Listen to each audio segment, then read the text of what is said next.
дар вақти салом додан калимаи таъала мақсад дабай кардан бидъат мешавад ки не? мисол вақти одама мебини салом алайкум ва раҳматуллоҳи таъала меган, як ду бародар гуфт ки ҳамин бидъата, ҳамин рост меган хато меган.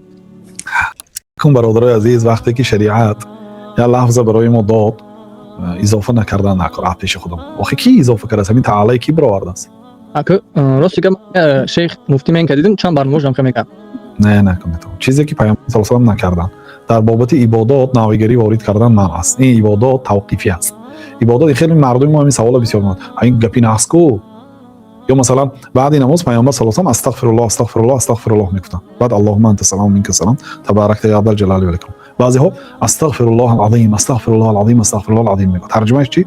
از الله بزرگ من استغفار میپرسم. استغفر الله چی؟ از الله استغفار میپرسم. همین عظیم اضافه میکند بعضی آدم ها از پیش خودش. آخر لو کان خیرا لسبقونا الیه. ما قاعده داریم اگر همین کاری خیر میشد پیامبر صلی الله علیه و آله از ما پیش میگذشتن. نخود پیامبر صلی الله علیه و آله داناترین مردم خدا ترسترین مردم همین برای چی استغفر الله العظیم نگفتن؟ استغفر الله گفتن. در جایی که استغفر الله گفتن استغفر الله گویید. در جایی که استغفر الله العظیم گفتن استغفر الله العظیم گویید. از خودتون به شریعت چیزی نه اضافه نکنید با دلیل اینکه چه گپی نقص کو.